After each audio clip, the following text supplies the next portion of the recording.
fixed all of our technical and other difficulties. And so we're going to have this lesson. Anyway, we are doing lesson 4 today. Coming out of this and going into this. I have something new and exciting to do with you today. So in addition to singing our regular Aleph Bet song, you have now gotten officially halfway through the Aleph Bet. So I was going to teach you a new Aleph Bet song, my favorite Aleph Bet song. So we're going to Hebrew Doc. What is unavailable about B'nai Zion? What is unavailable about Hebrew Doc? Do I not have internet? That would be fun too.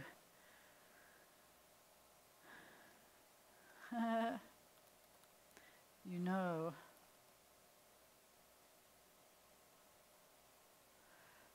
Well, that's really fun. I broke it. How is that possible? What's happening?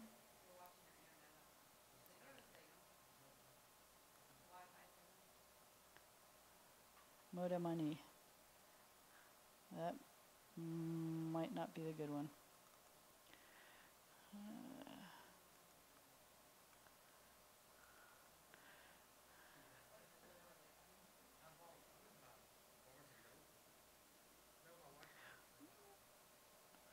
We're going to try again.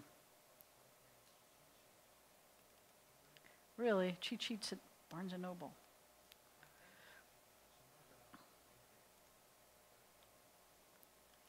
All right, we're going to try this again so we can get to what we need. Hebrew Doc. If the Hebrew Doc is done, it's really fun. We can look at that. That could be what we do today. So, yeah, so for some reason Hebrew Doc is down. That would be bad. Why is Hebrew Doc down?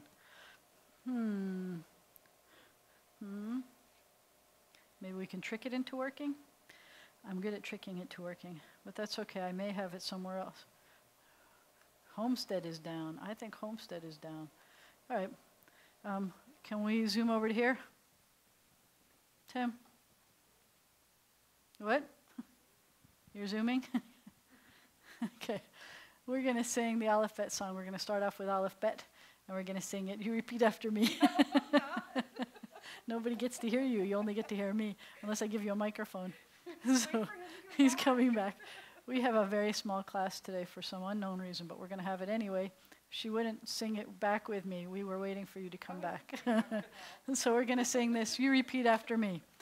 Aleph Bet Vet, Aleph Bet Vet, Gimel Dalet Hey, Gimel Dalet Hey, Vav Zayin Chet Tet, Vav Zayin Chet Tet, Yud Kaf Chaf, Yud Kaf Chaf, Lamed Mem Nun, Lamed Mem Nun, Samech Ayin Pefe, Samech Ayin Pefe, Tzadi Kuf Resh, Tzadi Kuf Resh, Shin, Sin, Tav, Ba-ba-da-ba-dam, Shin, Sin, Tav, Ba-ba-da-ba-da. I said ba-ba-da, but you got ba-ba-da-ba-da. All right, so we're going to do the vowel aerobics, and you'll notice I changed my splash screen on the live stream to the vowel aerobics because that's my baby. I like this. So if you have a line under a letter, it sounds like ah. If you have a line that stretches like this, you sound like ah. The short vowel version of the one squeak is E. The long vowel version with the yud after is E. Short vowel, eh. 2 dots, eh. 3 dots going down, you're zooming down the tube. And then the Mr. Vav is up at bat and the pitcher pitches it into his stomach and he says, ooh. Mr. Vav is up at bat and the pitcher pitches it over his head and he says, oh. And now we have the saddest, most misunderstood vowel and he sounds like, oh. And I want to show you one more over here. Next to this guy, where if we have just the dot and not Mr. Vav, it still sounds like an O. We saw an example of that last week. But now we go below the line. Below the line is the shva, and it represents the absence of vowel sound. So if we have a resting shva, it sounds like, if we have a moving shva, it sounds like, slicha. This is a moving shva with a patach under it, and it sounds like, ah. This is a moving shva with a segol as its helper vowel, and it sounds like, eh. And this is a moving schwa with a kamatz katan next to it, and it sounds like oh. And this is really going sad.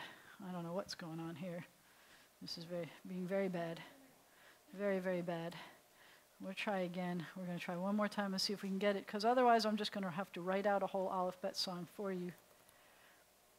Hebrew, if you spell it correctly, it will be much happier. HebrewDoc.com.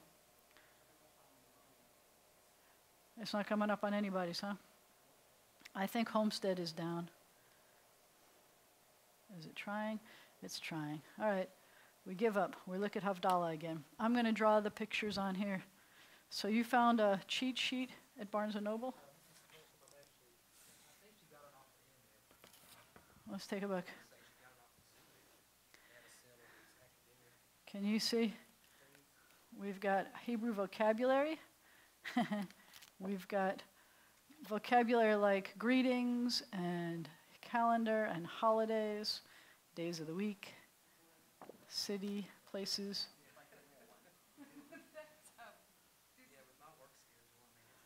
Huh. Places. This is very impressive. Joseph Levi. Free downloads and hundreds of titles at quickstudy.com. And it's a quickstudy.com academic outline Hebrew vocabulary. Otsar Milim Be'ivrit. In Hebrew it's called that. And then there's the Hebrew grammar one. I love Hebrew grammar. I'll make it easy for you. That's my job. And it's got adjectives and conjunctions, and you don't want to do that yet. Verbs. Yeah. Aleph Bet.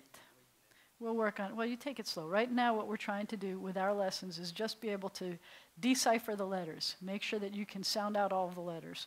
And so today we have just a few letters. So before we get to our few letters, I want to teach you something else. Just for fun, because I don't know that we have this in anything that we're going to be doing in the first day of creation. But there are also vowel combinations called diphthongs. A diphthong is, my favorite way of explaining it is, you know how you have primary colors? So do you remember what the primary colors are? What are your primary colors? Red, blue, and yellow. Red, blue, and yellow. If I take blue and yellow, I get green. That's right. So it's good. So he's thinking about what are the colors in that crayon box. The problem is that the crayon box isn't going to help us much, because the crayon box does have, they're called primary colors. I'm going to turn this off for now. It's called primary colors, but there are really only 3 primary colors. If I take those colors, I can blend them and I can make other colors. So if I take blue and yellow, I get green. And if I take red and yellow, I get orange. And if I have purple and red, purple. If I have blue and red, I get purple. And I can combine them. And even though you like to think of green as a primary color, it really is a blending of 2 other colors. The same thing happens with some vowels. And it's going to surprise you which vowels are not primary vowels, because in English they feel like they are. So for example, in English, this seems like a primary vowel, but the vowel is I. And the reality is the only way that you can get I in any language is if try this. Try saying it really, really slow motion. So saying I. So in order to get I, it's really an A plus an E. That's the only way to get I, is by going I. So it's not a primary. It's a diphthong, which is like a blended color. So I is one that's a primary. How about, this is going to surprise you, but English is not a good language to be learning. Let me just tell you, it's made up of all kinds of secret, sneaky things. So that, I shouldn't have said that, should I? English is a lovely language to learn, but it's still sneaky. I probably shouldn't have said that either. But yeah, I wouldn't want to have to learn it as my 2nd or 3rd or 4th or whatever language, and a lot of people in the world do. Hebrew, on the other hand, is a very easy language. I'm going to keep saying that until you believe me. It's a really easy language. But to get this letter, the letter A, do it again, slow motion. A. It's 2 different sounds. You've got an E and an E, and that makes A. It's not a primary. It's a diphthong. So in Hebrew, to do this, in order to make an I, whatever consonant it is, I need an A and a y. That's I. In Hebrew, in order to make an A sound, I need that, an e, and a y, and I get a. Here's my other one. This is a favorite one that I have in Hebrew. You're going to have to guess what it is. What if I do this first? If I write it in Hebrew, if I have that, which is O, and then I have this, which is y, it becomes oi. Did you know that oi wasn't a primary sound? Oi, it's its own thing, but it is a diphthong. Like oive, it's a diphthong. So these are three that I like throwing out that are diphthongs, which means we think of them, in English at least, maybe not the oi, I don't know, but we think of these as primary sounds, but they're really made up of a combination of sounds. And that is why when we looked at our vowel aerobics here, all we're getting is a, e, u, o. Those are the primary sounds. Every other sound that you're going to want to make that's a vowel sound is going to come from those basic building blocks in any language. So I like that part. That was something free for those of you who showed up today. And the other thing that I want to show you is this. One of my favorite songs, which I probably have it on. I meant, you know what, today I said I should put this on my desktop because if I need to find it fast, I can find it fast. And I said, oh no, it's right there on Hebrew Doc. Well, Hebrew Doc is down. Makes me sad. So this one, you may or may not remember Sesame Street from a very long time ago.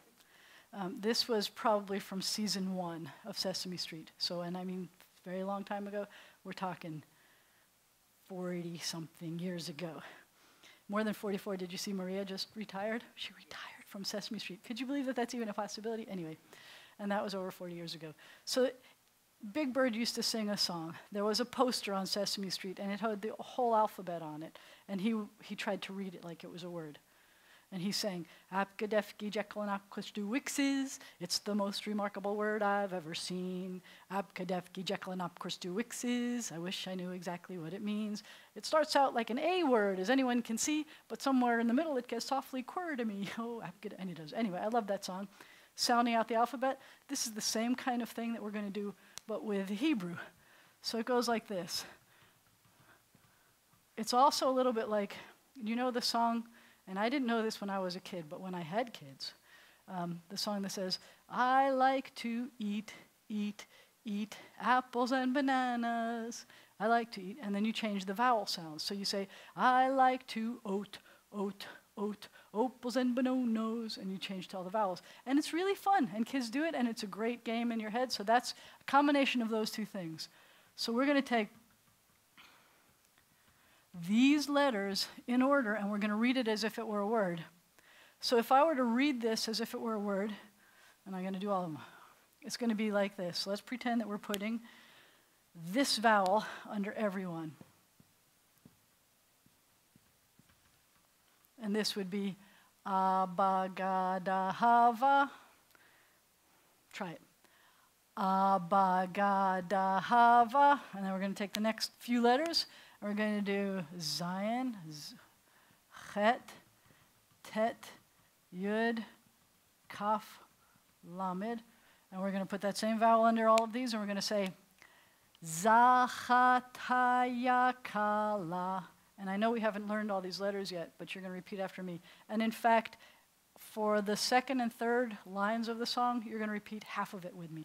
So the first line, it's easy to say, Abagadahava. Try it again. Abagadahava. And then the second line, I'm going to break it down for you. Zachata, Zachata, Yakala, Yakal. And then we're going to do another line, and the next line is Ma, Na, Sa, A, Pa, Sa. We're going to put the vowel down. Ma, Na, Sa. And we're going to break it down. Pa, Sa. We'll do 3 at a time. So this one goes Ma, Na, Sa, Pa, Sa, Pa, Sa. And the last line, we're going to do all in one thing, and it's going to be Ka, Ra, whoops, make it nicer, Sha, Sa, Ta. And it's going to go like this. Ka, ra, sha, sa, ta. And sorry, I'm going down here, so that's a very yucky shin, but anyway, it's going to say ka, ra, sha, sa, ta. Do it again. Ka, ra, sha, sa, ta. So the whole song is Abagada hava, abagada hava, zachata, zachata, yakala, yakala, manasa, manasa, apatsa, apatsa, karashasata, karashasata. Then you change the vowel. So let's make it. Anybody have a favorite vowel you want to do? No, please. What? Well, I don't want to do. Let's. Easier to write this. I'm going to do the one that's easiest to write. Let's do E, B, G, D, He, V. Try it. E, B, G, D, He, V again. E, B, G, D, He, V. Zichiti, zichiti, yikili, yikili. Mini, si, e, pizzi. I lost my E. I lost my E. Pizza. They all come into funny words. I should have given my warning. Kirishi CT. Kirishi CT. And since I fixed that one, let me fix this one. I usually do a disclaimer somewhere around now where I say, obviously, I am not trying to say words. I am just making sounds because I'm about to do one that is bad words in almost every single language. Not English, that's good. So if you don't know any other languages, this one's not going to make you giggle like it makes me giggle, because some of the other languages I know, I'm about to say some bad words in it, or not bad words, but giggly words. So let's just do this. I'm going to get lazy here, and I'm going to say, let's say the vowel we do is oo. I'm not going to write that for each one. So we're going to say oo, boo, goo, doo, hoo, voo. Ubu gudu huvu, zuchutu, zuchutu, yukulu, yukulu, munusu, munusu, uputsu, uputsu, kurushu sutu, kurushu sutu. You didn't giggle. You didn't even giggle one time. I had to giggle twice that whole thing. But it's a good thing you didn't speak any of those languages. I am sorry for any of you who do speak those. I like this one. This one's fun. There are a lot of Aleph Bet songs that I know, but I think this is my favorite one. And normally we don't do the repeating. So normally it would be things like, what didn't we do yet? Obogodo hovo, zochoto yokolo, monoso opotso, korosho soto, ibigi dihivi. You just sing it through. But it's fun no matter what. And then what I like about it is it gets us back to what I told you the very first day is our goal. The goal is not that you necessarily need to know the names of all the letters, because sometimes that gets in the way of reading the letters.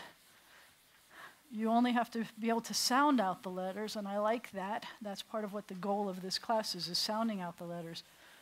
But the reason why I do the other Aleph Bet song is because eventually, you're going to want to look up something in Hebrew. And in order to know the alphabet, the alphabetical order, you need to know the alphabet. And so it helps to know a song. And it helps to know the names of the letters to know the song. And when you know the names of the letters, every consonant, the name of every consonant in Hebrew starts with the consonant sound that the letter makes. So if the name, we've done this before, but if the name of the letter is bet, then it sounds like b. If the name of the letter is mem, it sounds like m. So you may say, oh, that's a missile mountain bottom missing mem. This is a bar on the bottom, base goes beyond ball in the belly, b. I would be very happy if you did that you remembered it through our mnemonic devices. That would be great. But if you looked at that and said, oh, that's a mem, then you know it sounds like m. Unlike the English counterpart, that starts with eh for M, and then you've got L and S and all of these letters that start with an eh. It doesn't start with a consonant sound at all. They start with vowel sounds, and it's just very confusing. Then you get letters like H. Does that even have a sound in it? No. So anyway, there is advantage to knowing the names of the letters, but you're not required to know them for this. the advantage to this is just remembering what they sound like. So in our next chunk, which we still can't do online, but the next chunk, we have only 4 letters to learn for lesson 4, and 2 of them are almost identical. So I'm going to give them to you like this. 2 of them, all 3 of them actually, it's 3.5 letters, but all of the letters are actually body parts, and it's really cool. The name of the letter is actually the body part that it is, and the sound that it makes is kind of related to the body part, which is not as bad as it sounds. That's good. That got us nowhere. This is a toss away one. I'm combining old ones with new ones. You get to go away. So the first one I'm going to do then is this. This one kind of starts like many of the other consonants that we looked at a little bit. You'll notice that it doesn't go beyond. But the important thing here is you've got this, which I want you to think of it a little bit like, I'll come to this side. If I took my top teeth and put it over my bottom lip, I would get, ooh, that was good. It's a f.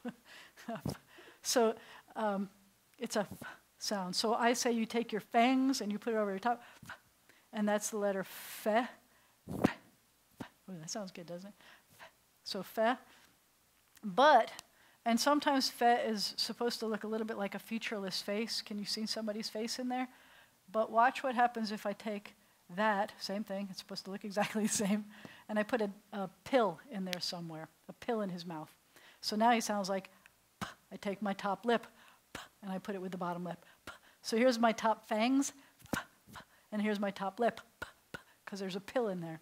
So this is a pe, and this is a fe, and both of those are coming up in today's lesson. And the letter, the name of this, which is actually the same letter, we looked at bet and vet, and they're the same letter. It's just that they have a dot or don't have the dot in it. The dagesh, we talked a little bit about the dagesh last time. I'm going to show it to you on here without taking up too much space. It's too much space. But here we are with the pe and the fe. And it's the same exact consonant, except it's got, one has a dagesh and the other one doesn't. You're going to see the dagesh. I'm going to tell you this. This is part of that grammar page of yours, maybe. With these letters, the ones that you see in our Aleph Bet song, the bet, the vet, the pe, the fe, and the kaf and the chaf, where the dot is going to change the pronunciation. The dagesh will come at the beginning of words or syllables. So they're going to make a heart attack sound to start a syllable. So if you see this at the end of a syllable, it's always going to be the f. But if you see it at the beginning of the syllable, it's usually going to be a p. So you can start a new syllable. Pow. And the word, the name of the letter is pe, and the word pe means mouth. So we've got a mouth happening here, p and a f. Those are both mouthy things happening. So that's our first body part. Next body part, are you nervous yet? Don't be nervous. Actually, this body part is not a real body part. This is me saying that it looks like a body part. This is a narrow nun. And you'll notice it only takes up about half of the space. I call this the narrow nose nun. It looks like just like a nose. Watch. I'm going to make this thing look just like a nose for you. So I'm going to take this and take another color. Whoop. Whoop. See? It's a nose. Somebody's been in a couple fights, but it's my narrow nose nun. I know it's a nose because it even has a little nostril down here. Wait, other color. Nostril. And I say that there's a nostril there because the things that I teach you, first of all, you'll notice I said narrow, nose, nun. It sounds like n. But there's another letter, I'm sorry to say, that we have learned that is what I like to call a confusable. And that's this. We had a very narrow, very straight vav. And some people can't tell the difference immediately when they look at the vav and the nun because they're both narrow. But what I said about the nun has a nostril. And the vav has no nostril. It's just very narrow and very straight. So I don't want you to confuse those two. I want you to remember the narrow nose nun. Tim, are you playing on your phone to check to see if we can get Hebrew Doc again yet?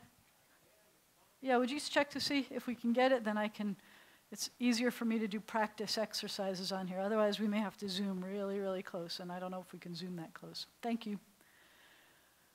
So, pe, fe, nun. And then, and actually, so you got it? You think so? Okay, we'll see if we can get it back on here. So the word that we have, oh no, hang on before we turn that on. You have to look at my face again. Whenever I do this, I think of like a scary spy movie. You have to take off my face in order to get into my computer. It doesn't recognize me because I got my hair cut. Come on. Nothing's working today. It says identified successfully, but it's not going in. All right, let me show you the word. It is on, okay. That's p, and that's a. So the word is panay. Panay. Panay means face of. Face of. Panay means face of. The word in Hebrew for face is not officially in the first day of story, but it's here because the A ending is a possessive ending of it, but it's pa, nim. Panim. Panim is face. In Yiddish, they would say punim, and they would always say punim, and then they squish your cheek when you say punim. That's your face. A punim, a shena punim, a beautiful face. So panim in Hebrew means face. We talked a little bit about how the im ending means plural, and the cool thing about the word for face in Hebrew is that it is always plural. I think it's cool that the word for face is always plural, because when you think about it, you have a lot of faces. You don't have just one face. Try to be a baby, an infant, and you see mommy's face or daddy's face, and you see daddy's face at 2 in the morning, and you see daddy's face at 3 in the afternoon, and you see daddy going, and and you see mommy going, yes, or you see mommy going, hi, and she's all ready for work and whatever. So how can a baby know who all of these faces are and that it's all the same person? Because each of you have many faces. If you think about just the number of faces that you make in a day, whether it's smiling and scowling and sneezing and laughing, and then that you don't look the same now as you did 10 years ago, and it's still your face. So it's kind of a cool thing that in Hebrew, the word for face is always plural, panim. But if I go from panim to panay, I drop off the mem and change the vowel a little bit, it becomes face of, or faces of. There's no way of telling a difference in Hebrew about whether it's one face or many faces. All right, let's see now about trying to get to our website, because I would love to be able to practice these letters with you in a version that's easy to read. Come on. Yeah, B'nai, like the name of our congregation. With what in the beginning? Paday, paday, padim. Yeah. Paday, paday, paday, paday. Tell her she should just fix it. Paday, she says paday. That feels good though. Those are those plosives. Paday. That's a cool thing to say, paday. And especially because the duh is really a cool sound to make for a kid. Pa, that's not so hard because you're using 2 lips, but the duh, you're using your tongue in a really fun way. It's true. All right, my favorite way of getting here is going to the site map down here at the bottom, and then going to Learn Hebrew Day 1. And today, and by the way, this was the song we just taught. Oh man, it's just the song. Manasa apatsa. I do duet with myself. Here it is, the text of it.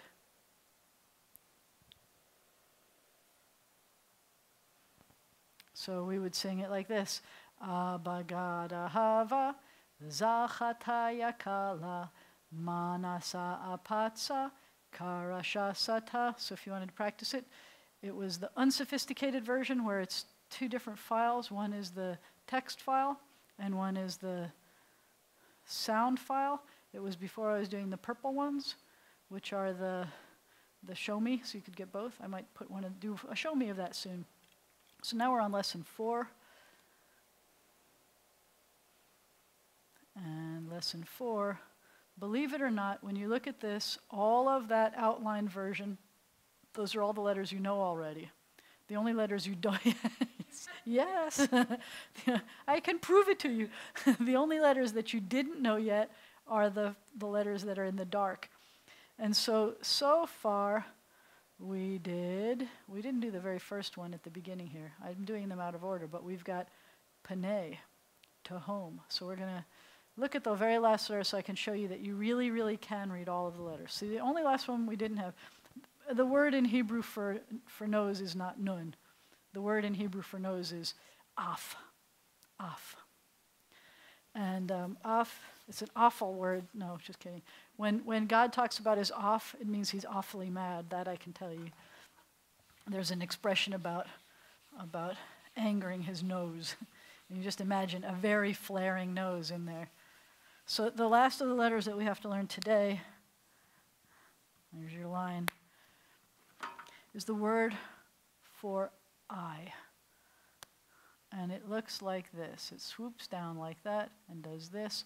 And I like to think that it kind of looks like an I. Sometimes you could see it like this is an I. That's where this goes. Or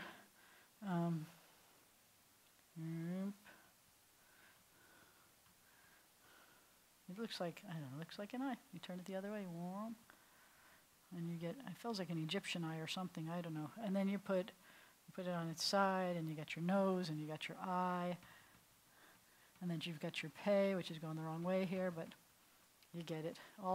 You've got a whole bunch of face things in today's lesson. But the ayin means the word I.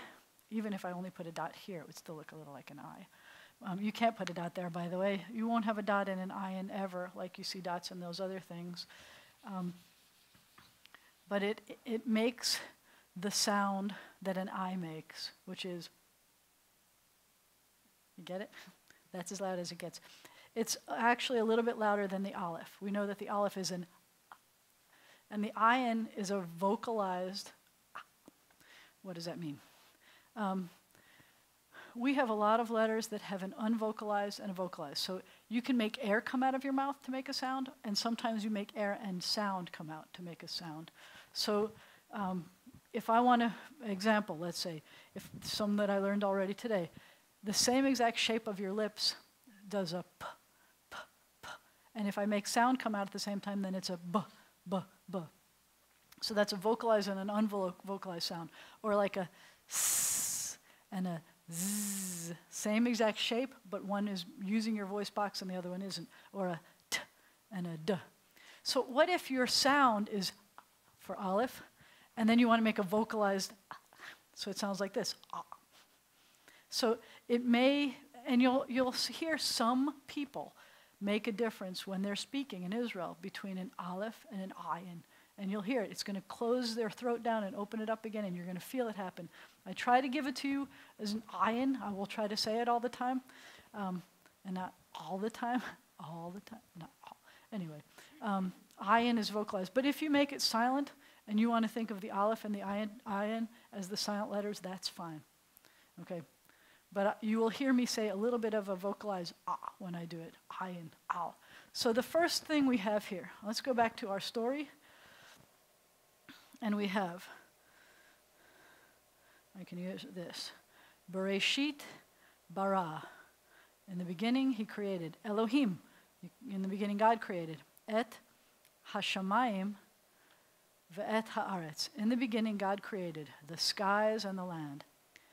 Ve'haaretz, and the land. Hayata, she was. Tohu vavohu, she was void and unformed. V'choshech, and that's as far as we got. And darkness, v'choshech. And now we're here at number 4. So that's our first letter is the ayin. And the ayin sounds like so it's al, because that next letter is taller than the letter, so it's all taller than the line. That's al. Panei tehom. So it says al panei tehom, which means on the face of the deep. I like the word tehom because it sounds a lot deeper than deep. Deep sounds like beep. It doesn't sound very deep at all. But tehom sounds like tehom. And it's really deep. And as a matter of fact, I make you think about this It says there's darkness on the face of the deep. There's darkness on the face of the deep. I used to think of this as being, there was some kind of a hole, like a pit. But in a hole, like a pit, it's dark at the top, but it gets darker as you go. It's not like the darkness is on the face of it. So what does it mean here to say that the land was void and unformed, and the darkness was on the face of the deep? I don't think it's a hole anymore. I think it might have been space, because then I'll see dark, but it's going to get darker the farther away it goes, and there is no light yet. So we're talking very dark and getting darker. But I don't know what it is, but I know it sounds really dark. First we have the darkness, which sounds like velvet, choshech. And then you've got the tahom. That's very deep. And that it's on the faces of the deep. I love that part. And then it says this. It says, we're here, ruach. Remember we talked about the sneaky patach that you repeat instead of saying verucha. When a word ends with a chet and has a patach underneath it, you have to say veruach. Veruach means and the wind or the spirit or the breath. The v means and. Veruach Elohim. This should be just about a sight word now, this whole word, that you should recognize Elohim. You've seen it a few times. Veruach Elohim, and the spirit, the wind, the breath of God. Ruach Elohim is the breath of God. And then it says, what did the breath of God do? And the answer is, what is it doing? Because this word is kind of a present tense. And there is no such thing as present tense in biblical Hebrew. There's completed actions, which we think of as past, and incomplete actions, which we think of as future. And then you've got this form, which in modern Hebrew we use as the present tense, but in biblical Hebrew there is no present tense. So in biblical Hebrew it's a continuous action. So it says the Spirit of God, or the breath of God, or the wind of God, me-ra-che-fet. Mirachefet. And you'll notice that the accent on this word is here by the first eh. I told you last week that anytime you have together, the accent's going to be on the first one, but the trope mark is going to tell me where it is. So even if I have no idea what this word means, I can sound like I know what I'm talking about. If I say mirachefet, because that's where the accent is. That's the trope is telling me. Mirachefet. Mirachefet means is hovering. But it means that it was always hovering and will continue to be hovering. It's a continuous action. And so it says, and the Spirit of God is hovering. And then we have this al panei. We just saw an al panei. Al panei means on the faces of. Last time it was al panei tahom, which is over here. All the way over here. So we have, al panei tahom. And here we have, instead of tahom, we have hamayim. There's a lot of muz going on there, and huz, and now we have huz and muz again. Instead of on the darkness is on the face of the deep, but the wind or the Spirit of God is on the faces of the waters. The wind or the breath is on the faces of the waters. Can you imagine what that looks like? I can. I can imagine wind or spirit or breath on water. It feels like waves and blowing. But I don't know what it was like then. I don't know what it was like then. But I can try to imagine. Hamayim. Mayim is another word that's always plural. You can't hold one water. It's always waters. You can't hold it very well no matter what it is, but you can't hold it. And we're not done yet. And it says, Va-yo. This is one of those times when Mr. Vav is gone, but the ball is going over its head. And the yud has a daggesh in it, but it's not going to change our pronunciation significantly. So it says Vayomer, and you see how the accent is on the yo. Vayomer Elohim, and God said. What did God say here? You know what God said. What did God say in English? Let there be light. So when you think of let there be light, and it's the creation story, and it's God's first out loud words, how did it sound? What's in your, what? Very robust. That's a good word for it. Robust. Was it robust and deep and rumbly, or was it robust and high and what was? So is it be light? Let there be light. No, what was it? Let there be light. Let there be light. I mean, what did you feel like? Let there be light. Here's the thing. Most people imagine kind of this rumbly, big boomy kind of voice. I don't think that God had to shout. There wasn't anything there to shout at. It didn't have to be big and rumbly and boomy. God said, in Hebrew, God said,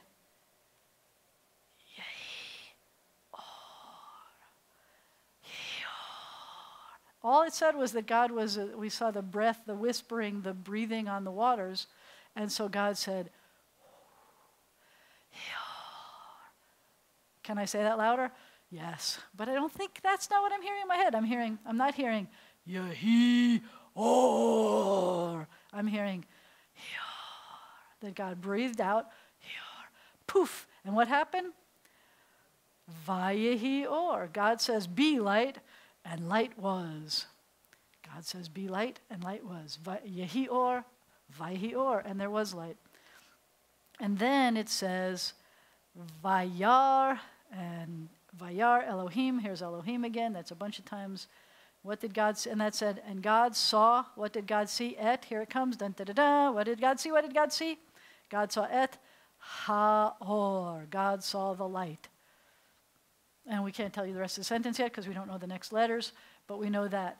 I love that. I love the fact that in Hebrew it feels like a whisper, like a breath. It just told us it was breathing. In fact, if you listen to most of the letters that we heard a lot of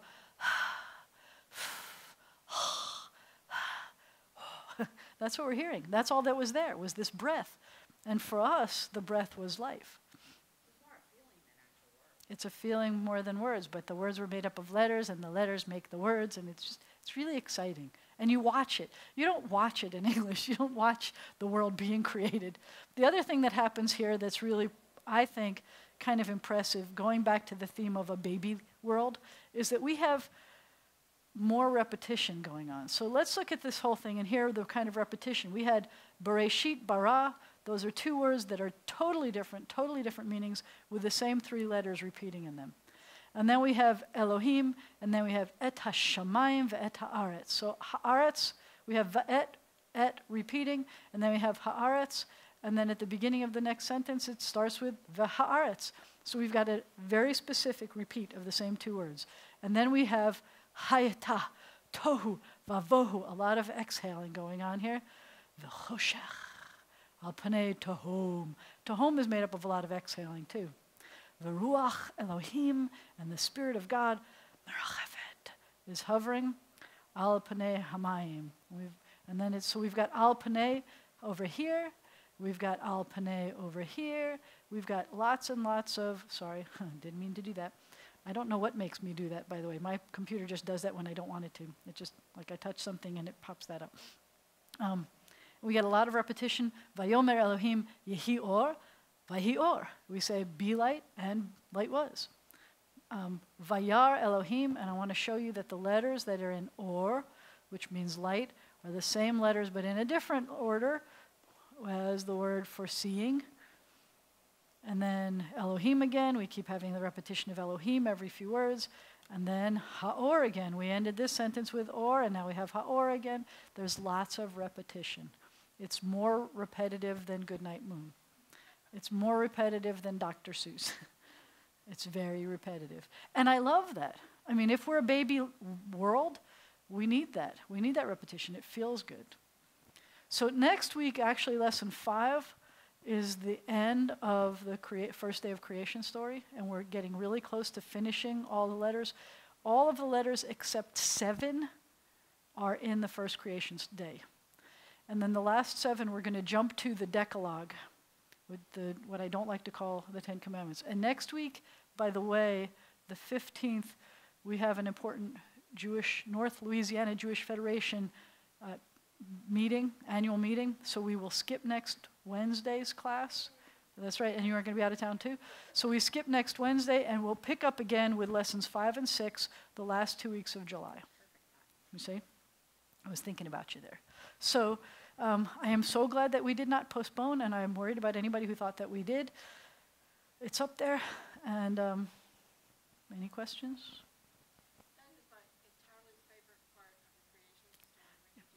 When we do that.